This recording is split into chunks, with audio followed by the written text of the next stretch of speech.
الحمد لله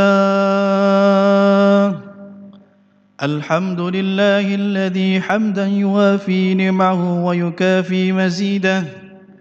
يا ربنا لك الحمد كما ينبغي لجلالك وجهك ولعظيم سلطانك.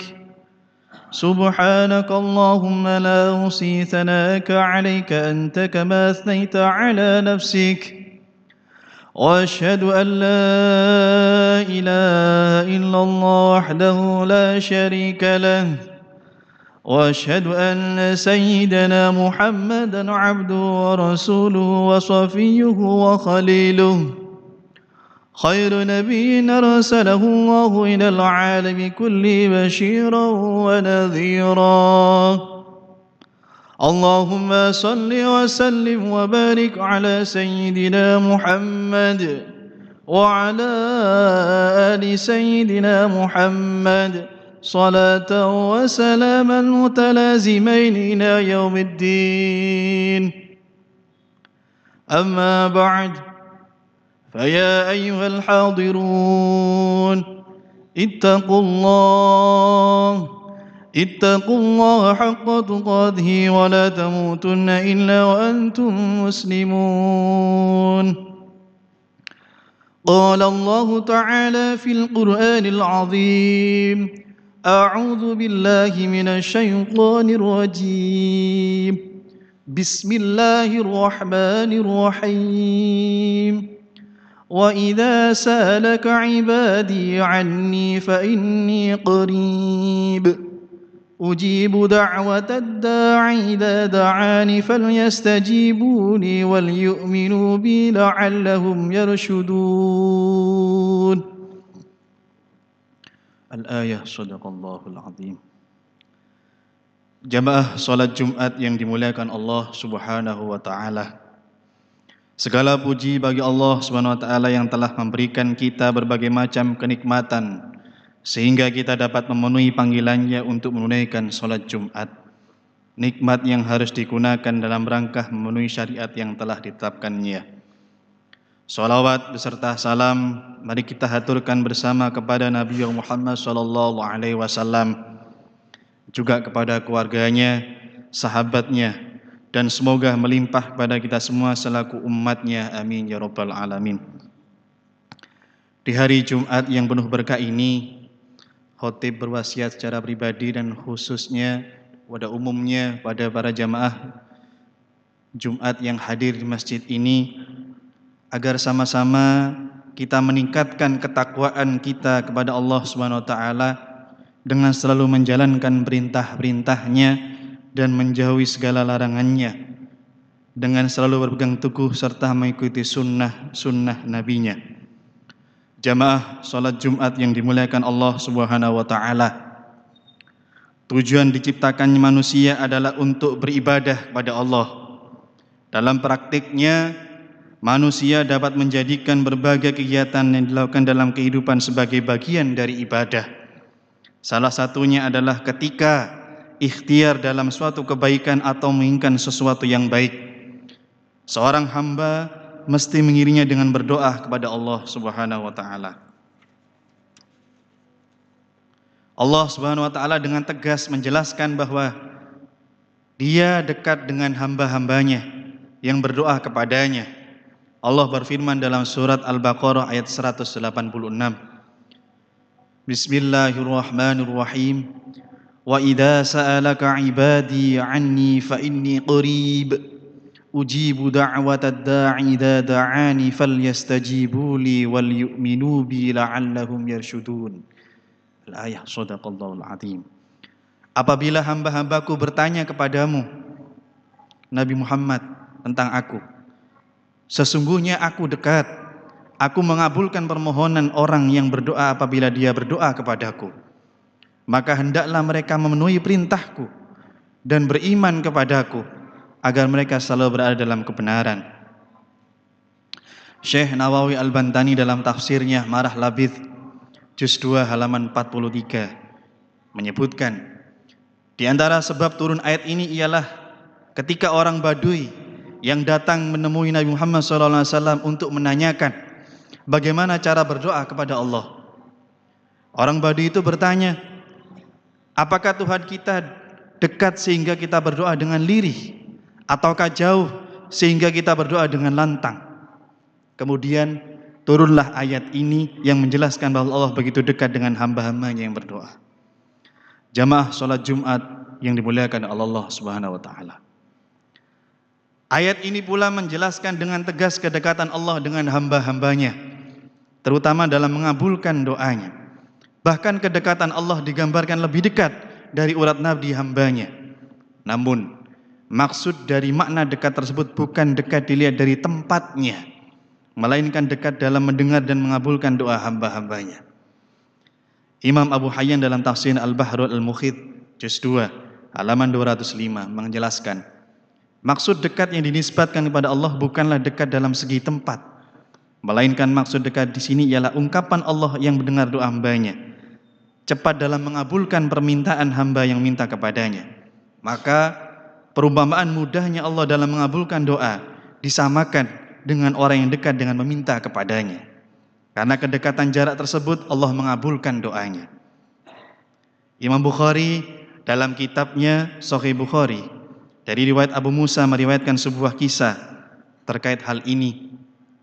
An Abi Musa qala kunna ma'a Rasulillah sallallahu alaihi wasallam fi ghazatin faja'alna nas'adu syarafan wala na'lu syarafan wala nahbitu fi wadin illa rafa'na aswatana bitakbiri.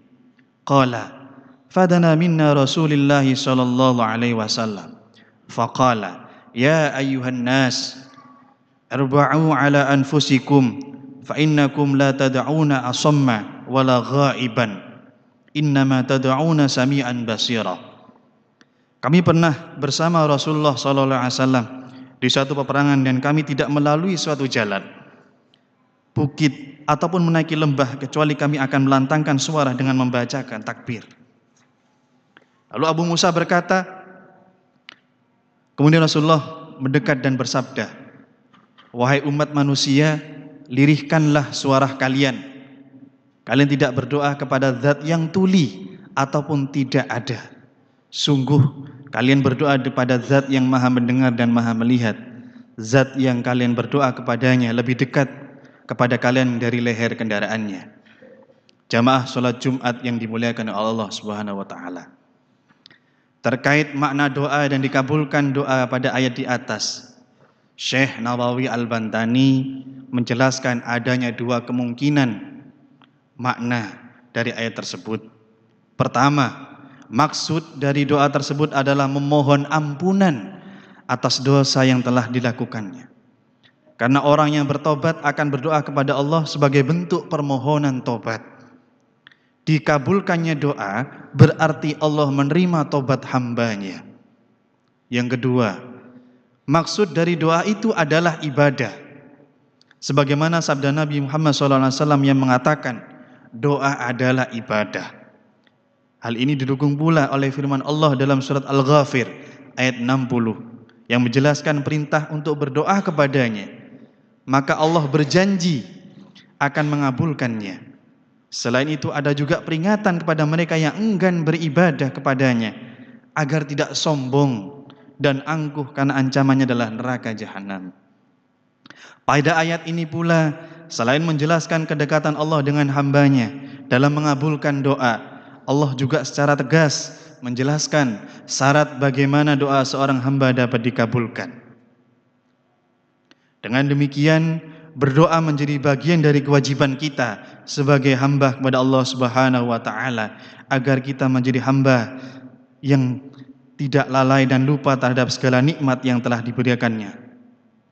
Selain itu, juga merupakan bentuk ketundukan kita terhadap perintahnya. Semoga kita termasuk dari bagian hamba-hambanya yang taat dalam mengerjakan segala perintahnya dan menjauhi segala larangannya. Amin ya rabbal alamin.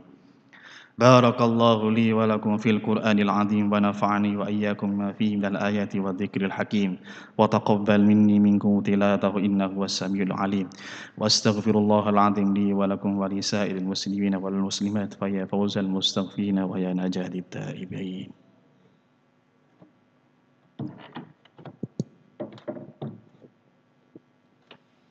اللهم صل وسلم على سيدنا محمد وعلى آل سيدنا محمد.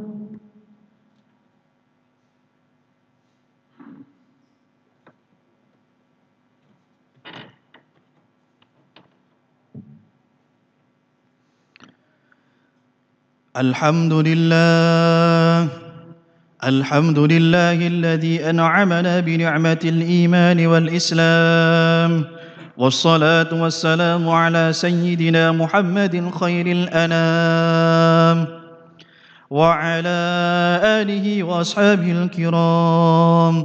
أشهد أن لا إله إلا الله الملك القدوس السلام، وأشهد أن سيدنا وحبيبنا محمدًا عبده ورسوله صاحب الشرف والاخترام.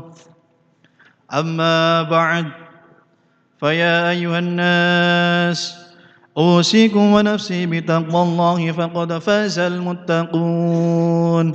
فقال الله تعالى: إن الله وملائكته يصلون على النبي يا أيها الذين آمنوا صلوا عليه وسلموا تسليما. اللهم صل وسلم على سيدنا محمد وعلى آل سيدنا محمد، كما صليت على سيدنا إبراهيم، وبارك على سيدنا محمد وعلى آل سيدنا محمد، كما باركت على سيدنا إبراهيم وعلى آل سيدنا إبراهيم في العالمين إنك حميد مجيد.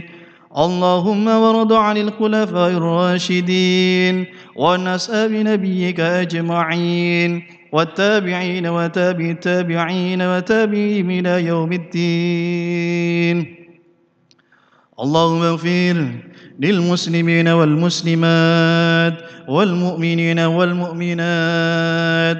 اللهم اغفر أمة سيدنا محمد، اللهم اجبر أمة سيدنا محمد، اللهم استر أمة سيدنا محمد، اللهم عاف أمة سيدنا محمد، اللهم ادفع عنا الغلاء والوباء والطاعون والأمراض والفتن ما لا يدفعك غيرك عن بلدنا هذا إندونيسيا خاصة، عن سائر بلاد المسلمين عامة يا رب العالمين. ربنا والإخوان الذين سبقونا بالإيمان ولا تجعل في قلوبنا غل الذين إنك رؤوف رحيم. ربنا آتنا في الدنيا حسنة وفي الآخرة حسنة وقنا عذاب النار، والحمد لله رب العالمين. عباد الله، إن الله يأمر بالعدل والإحسان وينهى عن الفحشاء والمنكر يعظكم لعلكم تذكرون. فاذكروا الله العظيم يذكركم واشكروه على نعمه يزدكم ولذكر الله أكبر. السلام عليكم ورحمة الله وبركاته.